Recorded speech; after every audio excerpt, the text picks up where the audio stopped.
જય શ્રી કૃષ્ણ બધા મિત્રોને મજામાં ને બધા મિત્રો મારી ચેનલ રચેનો કર્યાવર એમાં આજે બનાવીશું આપણે કઢી। એના માટે મેં સૌપ્રથમ મગફળી ફોલી અને તેના દાણાને મિક્સરમાં ક્રશ કરી લીધા છે।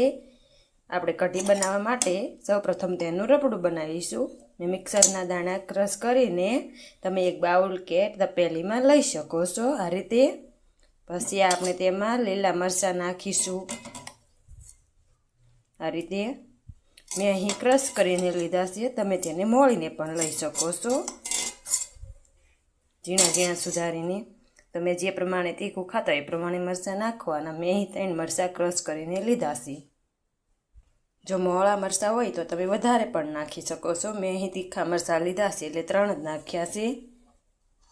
હવે હું તેમાં 1 ચમચી જેટલું લસણવાળું ખાંડેલું મરચું નાખી દઈશ। હું તેમાં 1 ચમચી જેટલું ધાણા જીરું ખાંડેલું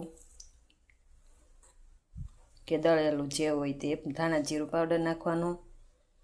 અડધી ચમચી જેટલી હળદર,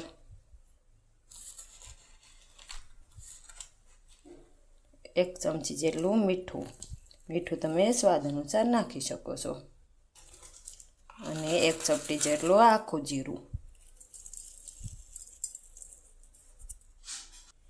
હવે હું તેમાં છાશ નાખીશ, આમ થોડીક।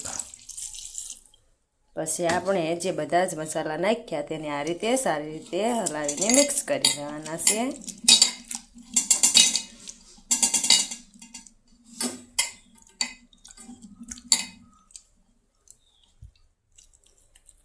બધું જ અસલ મિક્સ કરી સરસ રીતે મિક્સ કરી લેવાનું છે। એક પણ ગળી ન રહેવી જોઈએ, મરચું પણ સાવા મોલું થઈ જવું છે રબડા ઘોડે। આપણે સાઈઝ તેમાં જરૂરિયાત મુજબ નાખીશું।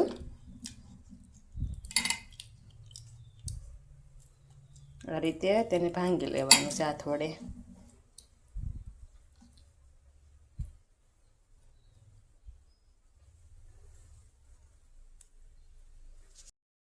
કઢી વઘારવા જે બેટ બનાવ્યું હતું તે સારી રીતે મિક્સ કરી લીધું છે, હલાવીને તમે જોઈ શકો છો। હવે આપણે તેને વઘારી લઈશું। આપણે કડાઈમાં તેલ ગરમ મૂકીશું।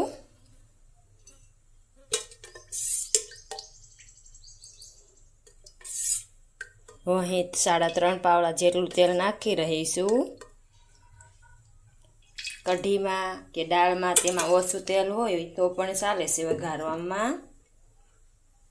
તમે વધુ નાખવું હોય તો નાખી શકો છો, પણ તેમાં વધારે તેલ સારું નથી લાગતું એટલે ઓછું નાખી રહીશું। આપણે તેલને ગરમ થવા દઈશું। આપણું તેલ ગરમ થઈ ગયું છે, તેમાં આપણે 1 ચમચી જેટલી રાઈ નાખીશું।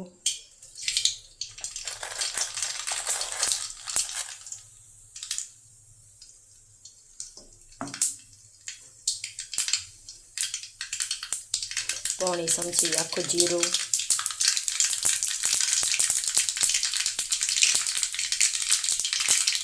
1/2 ચમચી હિંગ,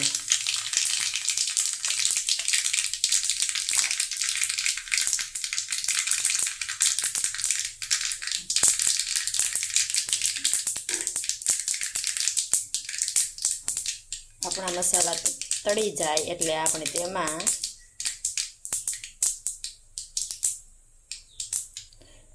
મીઠા લીમડાના પાન નાખીશું। પછી તેમાં આપણે કઢીનું બેટર નાખી દઈશું।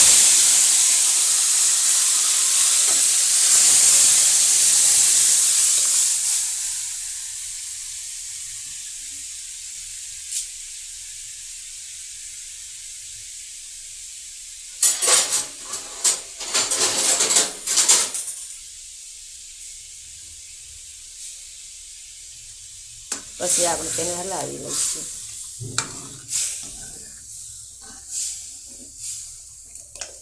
મેં અહીં માંડવીના દાણા મિક્સરમાં ક્રશ કરીને લીધા છે, તમે તેની જગ્યાએ શેણાનો લોટ પણ લઈ શકો છો માંડવીની જગ્યાએ। મેં અહીં કઢીમાં 1.5 લીટર જેટલી છાશ નાખી છે, તમે વધારે બનાવી તો વધુ પણ નાખી શકો અને ઓછી બનાવી તો ઓછી પણ। તો બધું પ્રમાણ થોડું થોડું ઘટાડી દેવાનું, ઓછી બનાવી હોય તો અને વધુ બનાવી તો વધારી દેવાનું। મીઠું આપણે તેમાં સ્વાદ અનુસાર નાખીશું.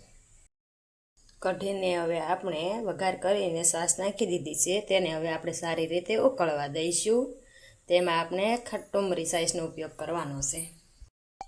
આપણે અહીં કઢીને 7 થી 8 મિનિટ માટે ઉકળવા દીધી છે. હવે આપણે તેમાં ઉપરથી ધાણા જીરું નાખી દઈશું 1 ચમચી.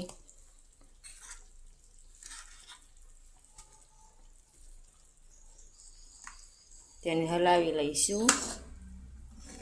તમારે વધારે ઘટ કરવી હોય કઢી તો તમે વધારે માંડવીના દાણા ક્રશ કરીને નાખી શકો છો. હું અહીં મીડિયમ રાખી રહી છું. હવે આપણે તેમાં ઉપરથી કોથમીર નાખી દઈશું. તેને હલાવી લઈશું અને હવે આપણે તેને ગરમા ગરમ પીરસી દઈશું.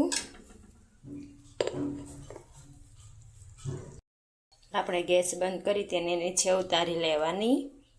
પછી આપણે તેમાં ઉપરથી મીઠા લીમડાનું પાન સર્વ કરવા માટે થોડીક કોથમીરી, તમને વધારે પસંદ હોય તો વધારે નાખી શકો છો.